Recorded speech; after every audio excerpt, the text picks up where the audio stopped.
Halloween's about to go, and this time let's talk about something scary. Nazis. To be more specific, Nazi occultism. To be honest, originally I was thinking about to do a video a little bit about the occult, esoteric, mystical origins of Hitler and the Nazi Party, but there's already a lot of videos about that. There's one from Crash Course, no, not Crash Course, the Crash Course History, that they're gonna do a mini series about it based on the Hitler's monster. The and recently, well, not recently, technically 2007, the National Geographic did a really good introductory documentary about Max Hitler and the occult. So instead of me talking about that, I already did a blog post in my blog talk about the occult influence of Hitler, about the people who directly influenced Hitler himself of these occult origins. This time I want to do something different. I want to talk about the most important, yet in the same time, the most controversial occultist in all of Latin America, a Chilean diplomat, Miguel Serrano, who was an occultist, a neo-pagan Nazi before Hitler rose to power. And again, and when he became during World War II, he was a diplomat for the Germans in Chile.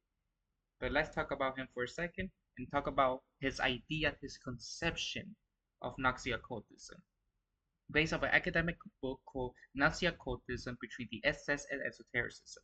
Miguel Serrano, a Chilean neo-Nazi between diplomacy and racial occultism. He was born on September 10, 1917 and died on February 28, 2009 in Chile. He is, according to Jocelyn Godwin, a major figure of far-right esotericism. In fact, this career diplomat and writer played an important role in development after the Second World War of Nazi esotericism and Nazi neo-paganism. Nevertheless, it is more than likely that Serrano, in ways similar to other leading figures of this movement, like Savitri Devi, rewrote his life in inquisitive ways. It is thus necessary to handle the details provided by Serrano with due care. Notwithstanding his influence was not limited to these political radical milieux. Among his readers he had been found devotees of New Age philosophies, other interesting questions of spirituality, and finally fans of his novels, the last representative of the generation of 1938. Miguel Joaquin Diego de Carmen Serrano Fernandez was born into a family of intellectuals and diplomats. By his own account, he was first of all a Marxist before joining the Movimiento Nacional Socialista de Chile, or the National Socialist Movement of Chile.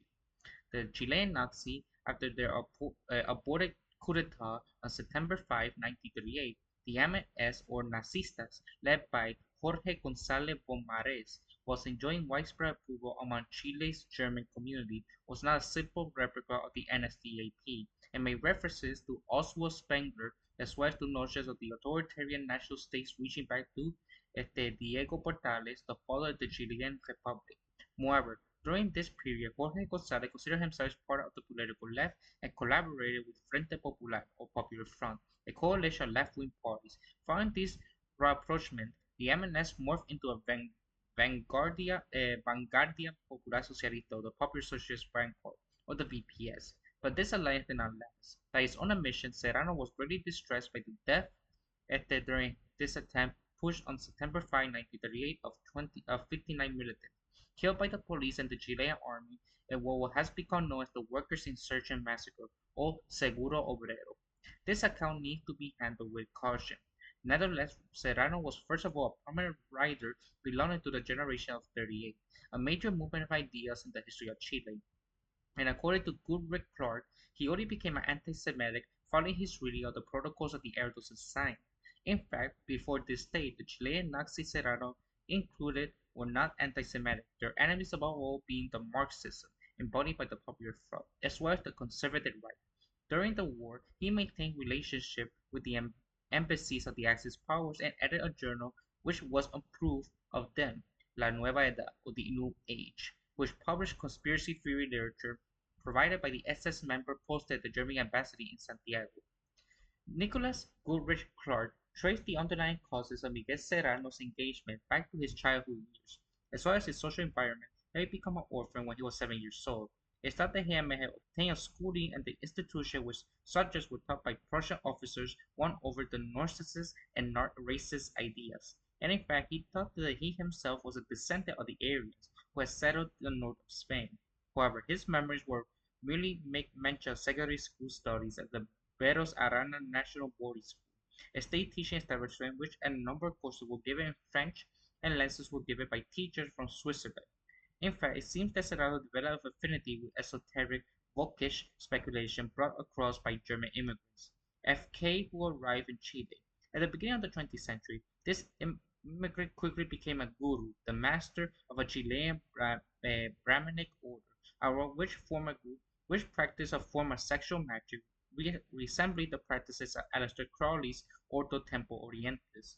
This group was also practiced yoga, a rather unusual discipline at the time, and its guru saw Hitler the redeemer of the Aryan race. For Serrano, these speculations blended into a particular vision of Nietzschean will to power and mastery of Jungian psychology. After the war, Serrano embarked on the path to carve himself a career as a writer. His texts are, according to Rich Clark, marked by a very powerful imagination, a rich symbolism, and the complex mythology of the inhabitants of Chile. He also took advantage of his extensive time in Europe to indulge in militant tourism. In fact, in 1951, he made his way to the presumed site of Hitler's bunker, strode the length of the Suspendio prison which Rudolf Hess was incarcerated, and visited the Borgo before it was destroyed. It was on his voyage that he befriended the German-Swiss writer Hermann Hesse, who in 1946 had been awarded the Nobel Prize for Literature. In 1953, he bowed before family tradition and became a diplomat, succeeding in being appointed ambassador to India, for him an essential source of esoteric knowledge. He stayed in the post up until 1962. He benefited from his Indian sojourn to visit Himalaya sanctuaries, meet gurus, and found out about yoga. He formed friendly relationships with Jawaharlal Nehru, Indian Gandhi, and the Dalai Lama. He was then appointed ambassador to Yugoslavia for the years 1962 to 1964. He therefore held the same post in Austria before 1964 to 1970. During this position, he developed strong bonds with the unrepentant Nazis such as Leon Degrelle, Otto Skorzeny, Hans Ulrich Rudel, and the aviator Anna Wright. He paid visits to Julius Evola and the hermit Red. Finally, he had discussions with Elsa Bound and became friends with Saint Luke, drawn to him through their shared interest in the myth of the immigration of the survivors of Nazism to the Antarctic region, Tierra de Fuego for Saint Luke, the Antarctica territory of New Schwabenland, New Swabia for Serrano, an area where he also situated the immigration of the Hyperboreans. He also represented Chile within various international organizations, while continuing to publish texts on numerous esoteric symbolic subjects, La vista de la reina de Saba, La serpiente de paraíso, and above all, El círculo hermético de Jesse Ayub, in which he offers an account of his friendship with the writers with the psychoanalysis.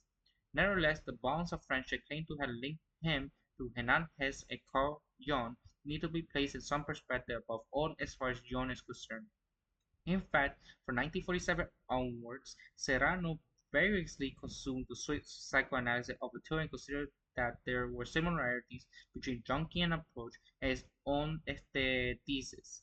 From that time, he sought out an opportunity to meet him, which he finally did so in 1959. He was introduced to an aging Carl Jung, an 84-year-old man. Only known, a two men met with each other in four occasions between 1959 and May 1961. In addition to the epistolary exchange, John was in the habit of debating with large number of people. His relationship with Serrano does not significantly stand out. It was about both the Chilean writer who inflated the importance of this relationship in his book. The fact remains, nevertheless, that John provided a preface for the English translation of the La Vista de la Reina de Saba, The Visits of the Queen of Sheba. Caution must be exercised when considered especially Serrano's account of his friendship around the world, in particular the one with the Dalai Lama. He doubtless aggrandized them, and his legend as such has been faithfully reproduced by a small circle of his admirers, which overlap with the followers of Savitri Devi and neo-Nazi esotericists such as New Zealander Kerry Bolton. Serrano was struck off the diplomatic corps at the end of 1970 by the newly elected Chilean President Salvador Allende. His sacking by a Marxist president further radicalized his political engagement. He saw his outseen the coming to pass of his conspiracy theory viewpoint born from his readings of the protocol. He left Chile and subsequently moved into Hermannes's former home, the Casa Camusi, in Montagona in the Tessin region of Switzerland. He returned to Chile after General Pinochet coup d'etat, without for all there having much sympathy for the junta. He here, after publishing important texts, in particular his trilogy of Hitler, Hitler, El Cordón Dorado, Hitler, El Último Avatar, y Manu por el nombre que vendrá, as well as several overtly neo-Nazi works. He also wrote 6 works on yoga, tantrism, or magic love, as well as books in honor of Leon Degree, Nuestro Honor se llama Lealtad, and negationist texts. Adolf Hitler, El Último Avatar, may be considered his philosophical testament. This book is a total of 600 pages dedicated to the glory of the Führer Adolf Hitler. In the opinion of Goodwin, is probably the fullest modern statement of Deleuzian philosophy written in any language. The esoteric Nazism of Miguel Serrano. It was during his exile in Switzerland that Serrano absorbed the literature which sprang from the speculation of the mysterious history of subject which was all the rage in the 1970s concerning a history which turned Hitler into an initiate and turned Nazism into a secret society. His esoteric Hitlerism drew his imagination and inspiration from Western Gnostic tradition while observing Hinduist concepts with origins in yoga and tantrism, considering their turn as an integral part of the age-old Aryan Gnostic tradition in the East. This ideological bricolage mixed esotericism, Druid, and German Scandinavian paganism, vocal speculation, the Cathars, ancient Gnosticism, the Templar, and the Grail, and paranormal ideas of the 1970s, UFOs, and much more. He adopted as his own certain thesis of Nazi occultism, particularly that whereby Hitler transformed into an initiate. He was said to have been initiated into the mysteries of the Northern race within the two society. Obviously, in Serrano's mind, the two society is not a political cultural group score of the far-right, racist, nationalists, and anti-communists and anti-Semites with occultist themes, but a neo-pagan society with extensive power. In his opinion, the two society initially revival the ideas of the Hyperboreans by means of Germanic myth. Continuing this reasoning, he affirms, in ways similar to Ernesto Milan and to a certain extent Saint Luke, that the SS was a quasi-monastic order and that its members had not have enough time to bring anything to a successful conclusion, but they have nonetheless attempted to produce the Superman, the absolute man, through the practice of the alchemy of blood, in expressing that he merely rehearsed certain unorthodox neo-Nazi theses, particularly analyzed by Donald Mikhail, which he, for that matter, had an expert knowledge of.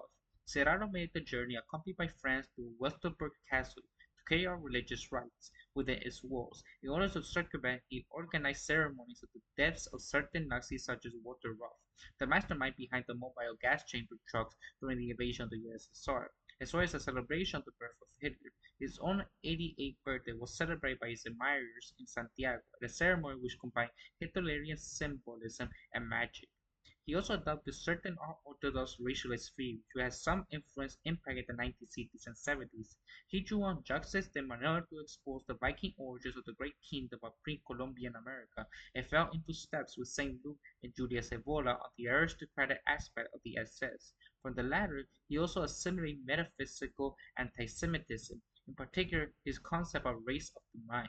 Serrano expressed a kind of Gnostic anti-Semitism. The Jews, in his opinion, are a race hostile to the divine Hyperboreans and then to the Aryans, disciple of a malicious demiurge, comparable to Jehovah or Yahweh. This evil demiurge is the master of this world, as arranging the human beings on their deaths must be reincarnated over and over again.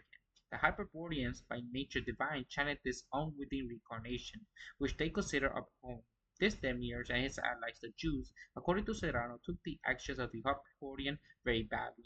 In his opinions, they are the root of the great conspiracy, to which he refers constantly. Behind all the institutions of this world, religious, political, esoteric, etc., it is thus not surprising that it denies the existence of the Shoah.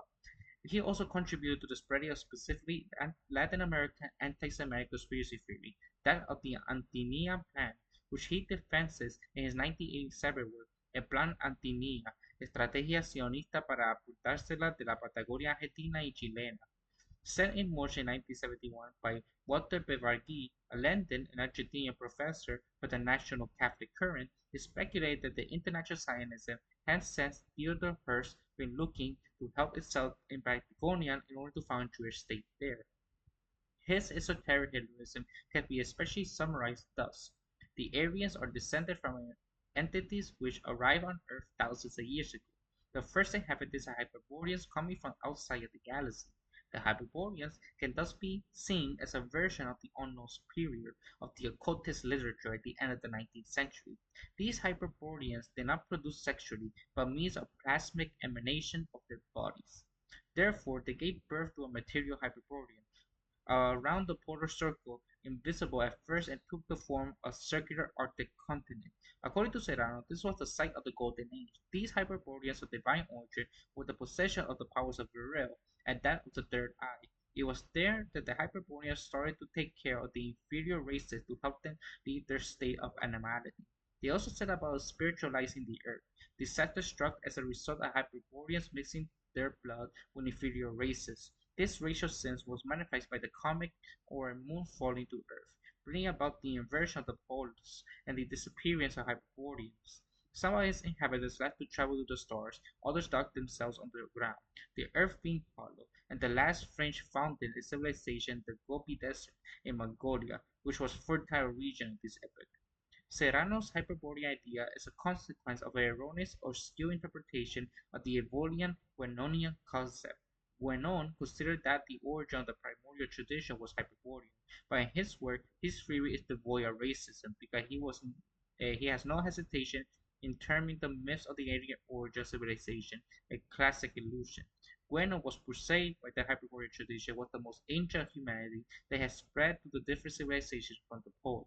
According to Guianonian primordial tradition, is neither western nor eastern, but norte, because it can be traced back to the North Pole. In fact, Hyperborea, whose name means country beyond the north wind, is a mythical continent which is said to have existed in the Arctic circumpolar circle. In Greek mythology, the term Hyperborean refers to a people, a myth living in the far reaches of the known world. Hyperborea may be equated to that no less mythical Thule by remain distinct from Atlantis, even though several authors confuse them, the former being older than the other. An antediluvian epoch, this continent is claimed to have been inhabited by perfect people, the Hyperboreans, and enjoy a promiscuous climate before climate change and glaciation, brought about by the latter tilting of the earth. According to Goodwin, Serrano also adopted these developed by Indian nationalist militant Bal Gandhara Tilak, who argued for the circumpolar origins of the areas. Tilak's thesis were quite reasonably contested by the specialists of Indo-European studies, but they nevertheless remain a culmination of a very ancient tradition of analyzing an Indo-Aryan myth. Ebola radicalized the Guianonian idea of the original cradle from which the primordial tradition spread, was situated near the North Pole in the geographic symbolic sense of the term. Nevertheless, Ebola interpreted in different matter, more raciological and nodetic. These primordial people were Hyperboreans. The Ebolian colonial idea, the Hyperborean tradition, has been picked up by several heterodox militants of the far right, including Serrano. These authors and he take up a very ancient tradition of analyzing the points of the different ancient Indo-European peoples with the theme of alluding to a northern original home where the days and nights were said to last for 6 months, where the pole star rises at the zenith, and thus bringing the light a mythological pattern provide the existence of an original Indo-European cradle, located in the circumpolar area. Nevertheless, the reference to the north is first and foremost a mytheme, which is to be analyzed in terms of cosmic symbolism of ancient Europeans. According to Serrano, only the Aryans are the descendants of these derivatives, all the other races being the outcome of interbreeding with the inferior races, weakening the superior race. He also claimed that the Aryans are the only ones to possess a kind of transcendence preserving the memories of the ancient white European race. By contrast, he sees in the Jews as anti-race genetic robots created by the evil demiurge in order to contaminate the earth. This discourse turning the Jews into an anti-race cause for the Volkish raciology that was previously found in Lippesfeld. In fact, Austrian raciology was a root of theozoology, a term which led him to consider the race others than the Aryans as agents of chaos. Serrano, influenced by his Chilean guru and his own vision, was persuaded that Hitler was still alive and having taken refuge at a secret base under the Antarctica, prepared by the Nazi long beforehand. According to him, Hitler left Berlin in 1945, inheriting the adopted aboard a flying saucer, an inversion of Nazi science, and Aryan technology of divine essence in advance of the rest of the humanity. This base was claimed was situated in the Antarctic sector explored by Germany in 1938 and 39, and named Nusjavaland or New Suecia in the territory of Queen Maud Land belonging to Norway. At this site, which resembled Iceland, the Nazi explorers are said to have found one of the entrances to the hollow earth, leading to the secret underground base of the Hyperboreans. In his cosmology, Hitler incarnates a redeemer or archetypal figure. He picks out a Jungian idea according to which Hitler was possessed by the collective unconscious of the area zone. Salvation through esoteric Hitlerism was led to the divinization of the human being, that is to say, the area in the world which was once again become paradisexual. Serrano considered Hitler an avatar, an intermediate between the gods and human beings, that is to say, Aryans. Hitler was waging an esoteric war in order to bring about the Golden Age. The esoteric were being lost by the Axis forces in 1949, 45, my mistake, against the troops of Kali Yuga, the final age of the decline of Hindu cyclist tradition, incarnated by the Jews. He described Hitler as a Bodhisattva, divine being, the tenth avatar of Vishnu. Kalki must bring the Kali Yuga to end the inaugurating a new age. For that to happen, Hitler must unleash an esoteric war, which leads him at times to develop the idea of the existence of parallel dimensions which the Führer has taken refuge.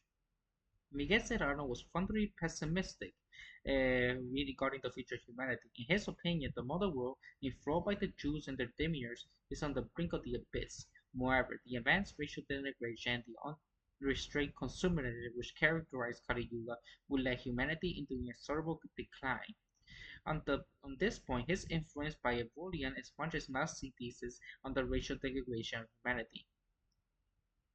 Miguel Serrano was in contact with what might call a lunatic fringe, a pejorative expression designated political or social movements which develop eccentric or scarcely rational ideas. He maintained an epistolary relationship with George Lincoln Rockwell, the co-founder of American Nazi Party and the World Union of National Socialists, the Colin Jordan, the leader of the National Socialist movement, and also co-founder of the World Union of National Socialists, and above all, the Matthias, also known as McCoy, the founder of the New Order and member of the American Nazi Party, whose leadership they assumed following the assassination of Rockwell in 1967.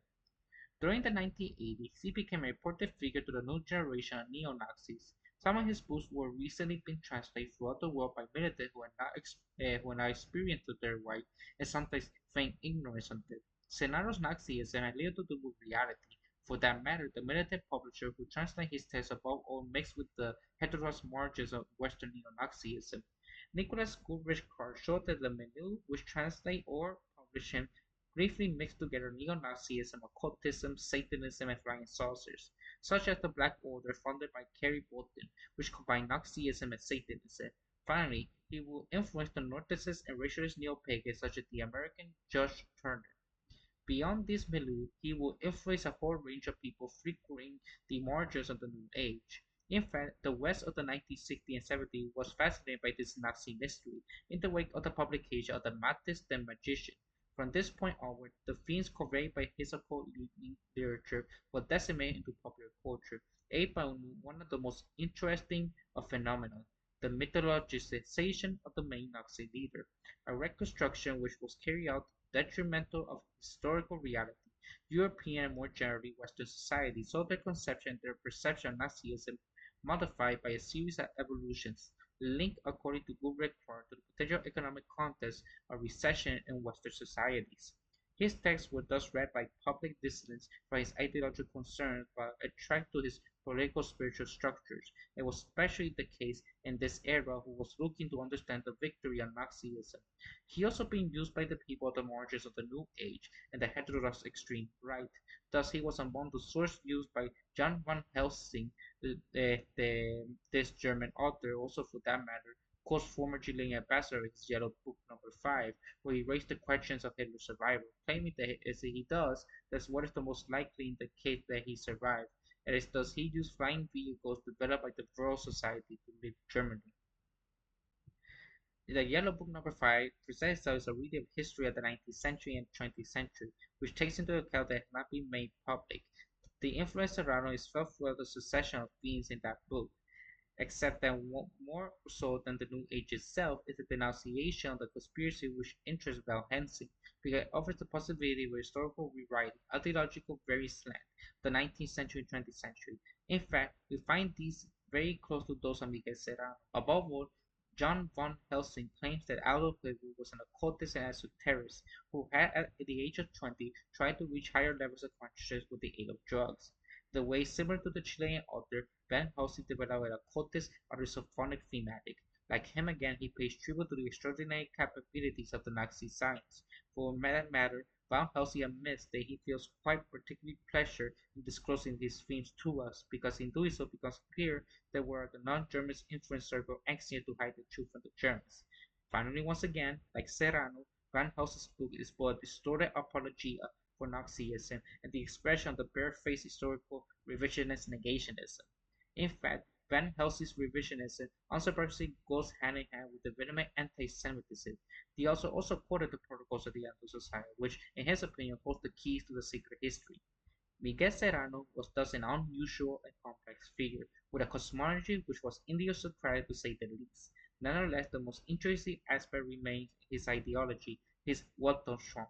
Whilst it is radical, it is nevertheless constructed from the very diverse elements. It concerned a genuine conflict culture constituted in opposition contrary to the normative modes of official knowledge. In fact, his cosmology must be analyzed as a mode of underground insistence of vision of the world which aims to be altered to official knowledge. According to Serrano, these have served as a potential toolboxes for a certain number of heterodox radical militants, which decimate these new discourse about the militude of the face of is distant from the far right, such as the New Age nebula, and they to do so successfully at times.